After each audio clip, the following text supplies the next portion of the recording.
I spent about 19 years in academia between getting my PhD, being on the faculty, and then going ahead getting my MD and working through all the stuff involved in becoming a neuroradiologist. I was sort of finishing up my training at Hopkins to become a neuroradiologist, and I was looking for the next thing. So the next thing for me as a highly trained person with a unique skill set in biochemistry, a PhD, and an MD in neuroradiology was to, look at cancer or Alzheimer's or something like that. And at the time there were two wars going on, Afghanistan and Iraq. So I was up in Baltimore and decided to go down to DC and help out. If you sign your name on the dotted line and you're going to give your service and your life for your country deserves their best if you get injured. When I got down to Walter Reed, it was not our best. It was pretty chaotic. We had 3 MRI scanners, which is what I do, and they were running 24/7, and we had a 6-month waiting list for people that got injured to get in to actually even get scanned, which was, I thought, ridiculous. And then there was this pervasive injury that I didn't know anything about or knew very little about, traumatic brain injury. These guys were down there and fighting and getting blown up by these improvised explosive device, IEDs, and coming back with just injuries to the brain or PTSD or something that people just couldn't get a handle on, and it was a large number of them. So I decided to stay on and try to help. So I wrote a research grant to use advanced imaging methods, which I knew about, MRI, to examine traumatic brain injury. First year, grant rejected. Wrote it again the second year, got a pretty good score, not funded.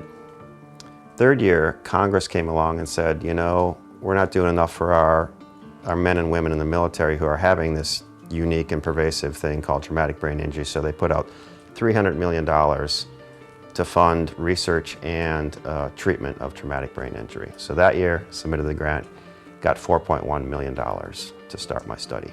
So I had to start hiring people, bringing people in. If you ever work for the government, that is not an easy process. So it took us about another year to get going with a half staff and getting all our stuff going. So 5 years after I put in my first grant, we scanned our first patient. And about a year and a half later, a New York real estate billionaire, not named Trump, came along and decided that America wasn't doing enough for these large numbers of people coming back with traumatic brain injury and PTSD.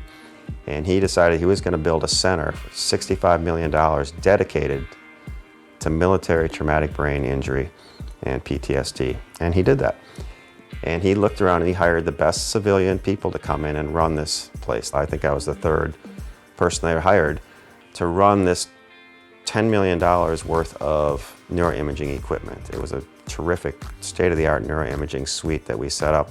And so this was going to be the light at the end of the tunnel. This was going to save people, and that was our job, figuring out the research and trying to figure out how to image these guys better and decide how to treat them better than had ever been done before. Unfortunately, he built it on a military base. He built it on Walter Reed's base. And they didn't like civilians being in charge of this center. So over the next 2 years, they forced the director to quit, they demoted the deputy director, and then they came after me. So on the day that we published our first paper about our first finding about the neuroimaging findings of traumatic brain injury in US military members, I got escorted off the campus by armed security guards for irregularities. And the project was dying in front of my eyes, and I wasn't allowed on the base. I wasn't allowed to talk to anybody on my team. They put these severe restrictions on me.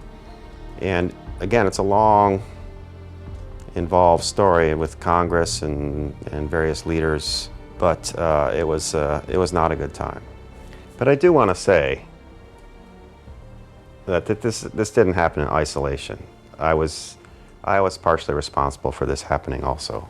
I take responsibility for some of the things that happened. I don't want to blame the military administration. They have their ways of doing things. I came from academia, and I had a different way of doing things. I began a years-long fight to get back to that position to get back to my research team. And that's when this idea of the cerebral sabbatical was born.